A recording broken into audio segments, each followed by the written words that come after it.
Assalamualaikum warahmatullahi wabarakatuh. Hai guys, welcome back to the Kasyaf Sales.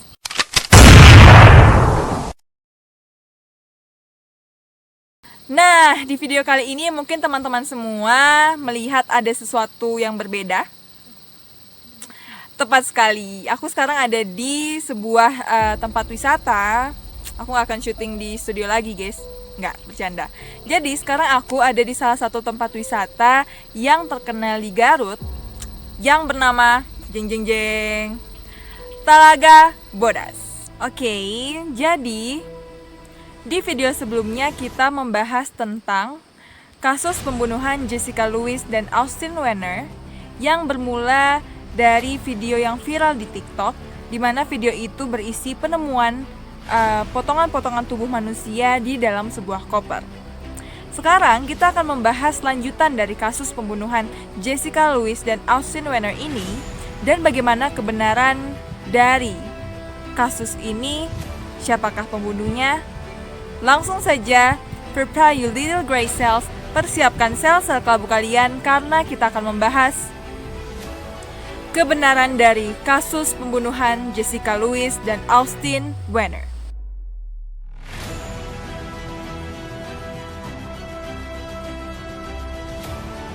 Setelah ayahnya Austin pergi ke rumah Michael untuk mencari anak-anaknya dan mendapati bahwa Jessica dan Austin sudah tidak tinggal di rumah Michael, akhirnya ayahnya Austin pulang. Tetapi pada saat dia keluar dari rumah Michael dan melihat tempat sampah di pekarangan rumah Michael, dia menemukan beberapa potongan baju berada di dalam tempat sampah itu yang ia kenali sebagai baju-bajunya Austin, baju-bajunya anaknya. Sebenarnya aku nggak tahu perihal baju-baju itu, apa yang dilakukan ayahnya Austin setelah menemukan baju-baju anaknya di tempat sampah. Asumsiku seperti ini. Jadi setelah ayahnya Austin menemukan baju-baju itu di tempat sampah, ia menanyakan hal itu ke Michael dan Michael menjawab bahwa karena dia merasa bahwa Austin dan Jessica tidak akan kembali lagi ke rumahnya, maka Michael membuang barang-barang dari Jessica dan Austin ini. Menurut aku ya, kayak gitu. Belum tentu benar dan belum juga salah. Jadi masih asumsi. Keanehan-keanehan selanjutnya adalah seperti yang disebutkan oleh bibinya Jessica yang bernama Gina, di mana Gina ini menyebutkan bahwa Jessica dan Austin sering kali curhat tentang Michael, si landlord, si tuan rumah mereka, dan mengatakan bahwa Michael ini adalah seorang psycho atau psychopath atau seorang yang gila. Jessica mengatakan kepada bibinya bahwa Michael ini seringkali mengganggu kehidupan mereka. Pertama, Michael pernah mengurung mereka di dalam rumah dan merusak mobil mereka, mobil Jessica dan Austin ini, sehingga Jessica dan Austin tidak bisa pergi kemanapun dan hanya tinggal di rumah. Kedua, Michael saat bertengkar dengan Jessica ataupun Austin, dia selalu meminta Austin dan Jessica untuk keluar dari rumahnya. Tapi yang anehnya adalah kelakuan Michael terbalik dari perkataannya, di mana Michael setelah pertengkaran itu selalu saja mengunci Jessica dan Austin di dalam rumah. Aneh kan? Dan keanehan lainnya adalah, menurut aku ini yang paling aneh sih, Michael Lee Dudley pernah membunuh seekor anjing di depan Jessica dan Austin dan meninggalkan bangkai anjing itu di depan pekarangan rumah selama berhari-hari demi menakut-nakuti Jessica dan Austin. Apa kalian sepemikiran sama aku? Are you thinking what I'm thinking? Ya. Apa yang kalian pikir adalah apa yang aku pikir. Michael Lee Dudley dengan membunuh seekor anjing itu, dia menunjukkan satu ciri-ciri yang sangat pasti dari seorang psychopath, di mana seorang psikopat ini punya ciri-ciri yang sangat kental, yaitu suka menyiksa binatang, dan lebih parahnya lagi adalah membunuh binatang. Maksud aku membunuh binatang itu ya bukan binatang-binatang biasa gitu ya. Seperti kita mungkin membunuh semut ya biasa, nyamuk juga biasa. Tapi ini binatang-binatang yang tidak lazim untuk dibunuh, seperti membunuh anjing. Ya, kalian catat itu. Harus ya. Dari keanehan-keanehan itu, polisi akhirnya tentu saja membuat daftar nama dan menuliskan nama Michael Lee Dudley di atas daftar itu. Daftar apa? Kalian pasti tahu sendiri. Daftar tersangka. Polisi menanyakan kepada bibinya Jessica, yaitu Gina, kenapa Jessica dan Austin ini tidak pergi dari rumah itu. Karena keanehan-keanehan seperti itu sudah menunjukkan bahwa di rumah itu Jessica dan Austin tidak akan aman. Lalu bibinya Jessica menjawab bahwa ya karena Jessica dan Austin ini tidak punya tempat tinggal lagi, tidak punya tujuan lagi, dan tidak punya uang sama sekali, jadi mereka terpaksa untuk tetap tinggal di situ dan menerima semua perlakuan-perlakuan aneh dari Michael. Selanjutnya adalah kronologi berdasarkan para saksi. Jadi kronologinya adalah seorang tetangga dari Michael Lee Dudley yang tinggal di samping rumahnya Michael Lee Dudley pada malam 9 Juni mendengar sebuah pertengkaran dari rumah Michael Lee Dudley, dan dia mendengar seorang pria berkata dan memohon-mohon untuk hidupnya. Kata-katanya seperti ini, tolong biarkan saya pergi, tolong biarkan saya hidup.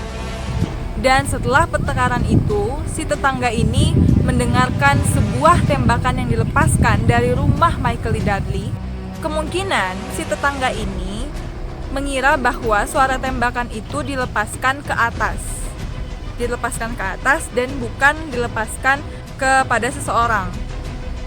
Sehingga tetangga ini tidak melaporkan kejadian yang ia dengar itu ke pihak yang berwajib, ke polisi, dan hanya menyimpan cerita itu untuk dirinya sendiri. Saksi pertama yang aku sebutkan adalah seorang perempuan yang tidak ingin disebutkan namanya, dan kita akan panggil sebagai A.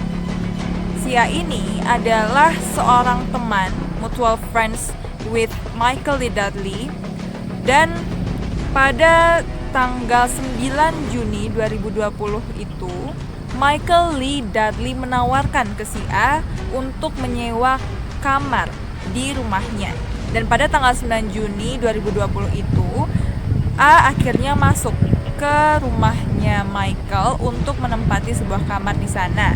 Karena kalian tahulah, ini kan sedang pandemi, jadi si A membersihkan diri dulu, mandi dulu sebelum masuk ke kamarnya.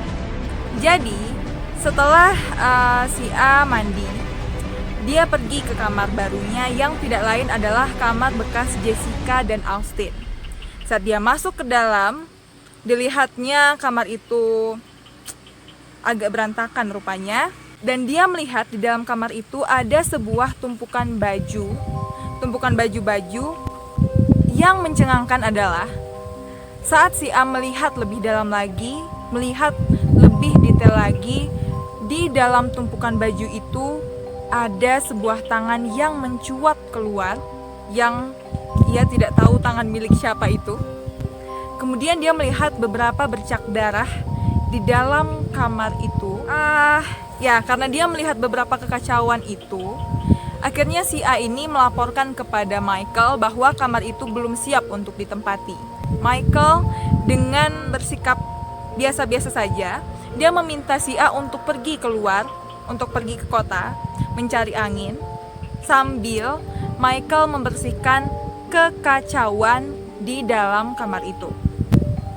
Dan si A ini nyebelinnya adalah tanpa curiga sedikit pun, tanpa merasa aneh, dia menuruti keinginan dari Michael dan dia mengambil kunci mobil truknya, kemudian pergi keluar untuk mengendarai mobil truk milik Michael. Sebelum dia pergi ke kota, Dia melihat Michael Lee Dudley berada di dalam basementnya doing some business dengan lembaran-lembaran plastik besar warna hitam, kantong-kantong sampah. Kalian tahu kan kantong-kantong sampah kayak gimana? Nah, itu dia. Si A melihat Michael Lee Dudley berada di dalam basementnya dengan kantong-kantong sampah itu. Setelah itu, ada lagi seorang saksi perempuan lagi. Dia adalah tetangganya Michael, tidak ingin disebutkan namanya, jadi kita sebut saja sebagai B. Maaf sebelumnya, angin di sini anginnya kencang. Si B ini, anehnya, dia sangat sering pergi ke rumah Michael untuk mandi. Dia punya rumah tapi dia mandi di rumah Michael, guys. Sehingga si B ini tahu kalau misalnya ada ada sepasang kekasih yang tinggal di rumah Michael sebagai penyewa kamar, yaitu Jessica dan Austin. Beberapa hari setelah tanggal 9 Juni itu, si B seperti biasa pergi ke rumah Michael untuk mandi di sana. Dan saat dia melihat di pekarangan rumah Michael, dia melihat mobil truk Michael terparkir di depan rumah dengan beberapa tumpuk kantong plastik sampah berwarna hitam yang besar berada di truk itu. Dan semakin dia mendekat, semakin dia berjalan mendekati mobil callback itu, dia mencium bau yang sangat busuk berasal dari kantong sampah itu. Bukan sampah-sampah seperti biasanya, bukan bau-bau yang dia pernah cium sebelumnya, melainkan bau, ya kalian tahu sendiri seperti apa, bau titik-titik. Jadi itulah potongan-potongan kronologi yang bisa kita sambungkan dari kesaksian para saksi tadi, A dan B tadi.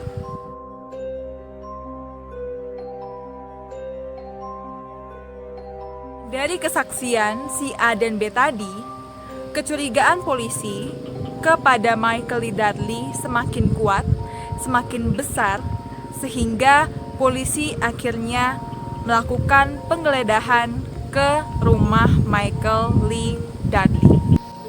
Saat polisi masuk ke dalam kamar bekas Jessica dan Austin, mereka menemukan bukti-bukti yang sangat memberatkan Michael Lee Dudley. Pertama, polisi menemukan bekas darah di dalam kamar itu. Kedua, polisi menemukan bekas tembakan peluru di lantai kamar bekas Jessica dan Austin. Dan yang ketiga, kamar itu dicat baru, yang mengartikan bahwa Michael Lee Dudley pasti menyembunyikan sesuatu di balik cat baru itu. Kalian pasti tahu apa? Ya, tepat sekali, bercak darah. Dan karena penemuan-penemuan itu, akhirnya polisi membawa Michael Lee Dudley pergi ke kantor polisi untuk dimintai keterangan. Saat dimintai keterangan, Michael Lee Dudley tidak bisa memberikan keterangan yang jelas perihal bukti-bukti yang ditemukan oleh polisi. Hanya bisa mengada-ngada, hanya bisa memberikan penjelasan-penjelasan yang tidak masuk akal. Akhirnya, tak lama setelah dibawa ke kantor polisi untuk dimintai keterangan, Michael Lee Dudley akhirnya ditangkap sebagai tersangka atas kasus pembunuhan Jessica Louise dan Austin Wenner. Setelah penangkapan Michael Lee Dudley, akhirnya kronologi dari pembunuhan Jessica dan Austin ini terungkap, guys. Kronologinya adalah seperti yang tetangga Michael Lee Dudley ini ceritakan. Pada malam 9 Juni itu memang terjadi sebuah pertengkaran antara Michael Lee Dudley dan Jessica juga Austin. Suara seorang pria yang ia dengar itu kemungkinan adalah suara Austin yang memohon-mohon untuk hidupnya. Seperti yang tadi si tetangga itu ceritain, suara tembakan dilepaskan dan ternyata tembakan itu diarahkan kepada Austin dan Jessica, sehingga pada malam itu Jessica dan Austin meninggal dunia karena ditembak oleh Michael Lee Dudley. Setelah itu, lanjut ke kesaksian si A, di mana si A pada tanggal 9 Juni masuk ke rumah Michael untuk tinggal di sana dan melihat sebuah tangan mencuat dari tumpukan baju. Nah, tangan itu dipastikan sebagai mayat, antara mayatnya Austin ataupun Jessica yang disembunyikan di bawah tumpukan-tumpukan baju di kamar itu. Dan saat si A melihat Michael Lee Dudley berada di basementnya, aku curiga bahwa di saat itulah Michael memindahkan mayat Jessica dan Austin dari kamar mereka ke basement rumah Michael. Di situ mungkin disembunyikan beberapa hari, kemudian merapihkan kamar dari Jessica dan Austin ini. Mungkin beberapa hari setelahnya, barulah Michael memotong-motong tubuh Jessica dan Austin. Dan setelah itu dia memasukkan potongan-potongan tubuh itu secara random ke dalam kantong-kantong plastik sampah hitam. Dan berdasarkan kesaksian dari si B, di mana dia melihat tumpukan-tumpukan kantong sampah berada di mobil truknya Michael, disitulah hari di mana Michael pergi ke Alki Beach untuk membuang mayat dari Jessica dan Austin. Dan koper itu berhari-hari berada di pinggir pantai Alki Beach sampai remaja-remaja yang menggunakan aplikasi Randonautica datang ke Alki Beach dan menemukan koper itu. Nah, itulah kronologi lengkap dari kasus pembunuhan Jessica dan Austin. Polisi di sana sebenarnya mencurigai bahwa Michael Lee Dudley ini tidak melakukan pembunuhan ini sendirian, melainkan bersama seseorang yang sampai saat ini belum diketahui siapa orang itu. Ya, secara logika juga, gak mungkin Michael bisa melawan 2 orang sekaligus, membunuh 2 orang sekaligus, dan memotong-motong tubuh dari 2 manusia sekaligus. Untuk aku ya, aku sependapat dengan polisi di sana bahwa Michael sebenarnya punya kaki tangan dalam pembunuhan itu.